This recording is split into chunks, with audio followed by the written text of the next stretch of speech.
स्वागत है। आज हम एक बहुत ही दिलचस्प इंसान के विचारों को समझने की कोशिश कर रहे हैं, डेविड ब्लेन। हाँ, जो अपनी सीमाओं को लगातार चुनौती देते हैं। बिल्कुल। हमारे पास जे शेट्टी पॉडकास्ट पर डेविड ब्लेन के इंटरव्यू के कुछ अंश हैं, तो आज हम उन्हीं पर बात करेंगे। हाँ, उन्होंने काफी कुछ बताया अपनी सोच और अनुभवों के बारे में। तो मकसद यही है कि ब्लेन के नजरिए को थोड़ा खोलें, जादू, धीरज वाले करतब, रिस्क लेना और खासकर ये आराम, कंफर्ट को लेकर उनके क्या विचार हैं। चलिए शुरू करते हैं। बिल्कुल। और देखिए, यहाँ सबसे दिलचस्प बात शायद ये है कि ब्लेन के लिए जादू सिर्फ हाथ की सफाई नहीं है। अच्छा। हाँ, ये एक तरह से इंसानी क्षमता, उसकी दृढ़ता और क्या संभव है उसको टटोलने जैसा है। उनकी शुरुआत तो सुना है काफी साधारण थी, है ना? जैसे सबवे में जादू दिखाना। हाँ, कार्ड्स के साथ खेलना, वो कहते हैं उन्हें शांत करता था और इसमें उनकी माँ का बड़ा हाथ था। हाँ, वो तो उन्होंने बताया कि माँ हमेशा प्रोत्साहित करती थी। हाँ, ब्लेयर ये भी कहती थी कि नाह को उनमें कोई खास असाधारण प्रतिभा नहीं दिखती थी। ओह अच्छा। पर वो जो भी करते थे, माँ उसे बस खूबसूरत मानती थी। ये एक तरह का बिना शर्त वाला विश्वास था जो शायद उनकी नींव बना। फिर आया वो बड़ा कदम, लंदन में अबव द बिलो, वो 44 दिन का उपवास, एक कांच के बक्से में बिना खाने के। ये क्यों किया उन्होंने? देखिए, इसके पीछे उपवास को लेकर उनका एक गहरा आकर्षण था। उनका मानना है कि उपवास से जागरूकता बढ़ती है। अच्छा। और इसे सबके सामने सार्वजनिक रूप से करने का कारण था खुद को प्रतिबद्ध करना, ताकि पीछे हटने का कोई रास्ता ही न रहे। बाप रे। उस दौरान उन्होंने महसूस क्या किया? मतलब शारीरिक और मानसिक दोनों लेवल पर गहरा अनुभव रहा होगा। हाँ, शारीरिक रूप से तो बेहद कठिन था। शरीर ने कई चेतावनी संकेत दिए, मेटाबॉलिज्म पर असर, अंगों पर दबाव। ओह, यहाँ तक कि पानी का स्वाद भी बदलने लगा, नाशपाती जैसा बता रहे थे वो। अजीब है। हाँ, लेकिन मानसिक तौर पर वो कहते हैं उनकी जागरूकता बढ़ गई।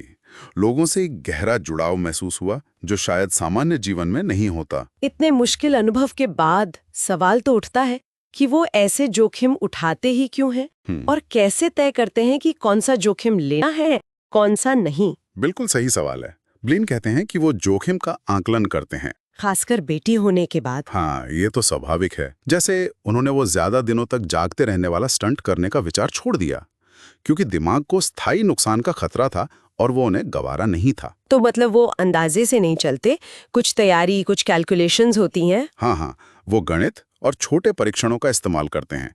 जैसे 44 दिन के उपवास से पहले उन्होंने 22 दिन का उपवास करके देखा था। अच्छा, ये जानने के लिए कि क्या ये संभव भी है। बिल्कुल, ये सोची समझी रणनीति है, सिर्फ दुस्साहस नहीं है। और ये सब शायद उनके इस विश्वास से जुड़ता है कि आराम हमें रोकता है। उनका वो कोट है ना, comfort is killing you. Comfort हमें मार रहा है। सही कहा। उनका मानना है कि जब हम अपने आराम के दायरे से बाहर निकलते हैं, तभी हम असल में जिंदा महसूस करते हैं, हमारी चेतना बढ़ती है। और दिलचस्प बात यह है, उनके लिए अपना पहला टेड टॉक देना वो 20 मिनट सांस रोकने से ज्यादा मुश्किल और डरावना था। सच में? यानी मानसिक या सामाजिक चुनौती शारीरिक चुनौती से भी बड़ी हो सकती है। उनके अनुभव तो यही दिखाते हैं। और ये सिर्फ मानसिक नहीं है, ये शारीरिक क्षमता की भी बात है। ब्रेनन का मानना है कि हमारे शरीर वो कर सकता है जिसकी विज्ञान शायद अभी कल्पना भी नहीं कर सकता। जैसे उनका खुद 20 मिनट से ज्यादा सांस रोक लेना। हाँ, या जैसे उन्होंने भारत में कुछ करतब करने वालों को देखा जिनकी क्षमताएं पीढ़ियों से चली आ रही हैं।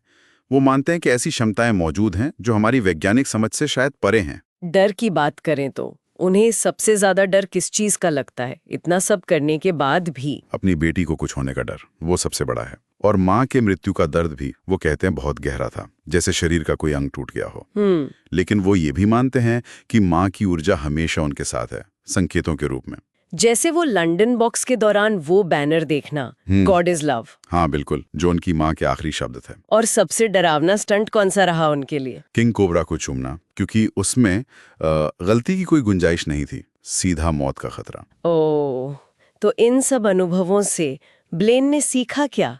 क्या मुख्य सबक रहे? 2 बातें खास हैं जो उन्होंने बताई। एवरीथिंग इज पर्सपेक्टिव, सब कुछ नजरिया है। हाँ। और बोर्डम इज अ चॉइस, ऊब एक चुनाव है। ये विचार उन्हें लंदन बॉक्स में अकेले रहते हुए ज्यादा स्पष्ट हुए। उनका मानना है कि अगर हम ध्यान दें तो जादू और आश्चर्य हर जगह है। और इसमें किताबें और गुरुओं का भी हाथ है सीखने में। हाँ, वो सर्वेंटीज की डॉन कीहोते जैसी किताबों को और अपने गुरुओं पर भरोसे को महत्व देते हैं। सीखना और सीमाओं को तोड़ने के लिए मार्गदर्शन जरूरी है, ऐसा वो मानते हैं। तो ब्लेन की कहानी से हम क्या समझ सकते हैं? शायद यही कि लगातार आराम की तलाश हमें कहीं ना कहीं रोक देती है, सीमित कर देती है। बिल्कुल। और यहाँ एक विचार छोड़ जाते हैं सबके लिए सोचने को। अपने जीवन में छोटे ही सही पर सोच समझकर चुने गए असहज अनुभवों को अपनाने से क्या हम वाकई अपनी छिपी हुई क्षमता को खोल सकते हैं? या अपनी जागरूकता बढ़ा सकते हैं? हाँ, क्या आराम के दायरे से बाहर निकलना उतना ही जरूरी है जितना ब्लेन मानते हैं? सोचने वाली बात।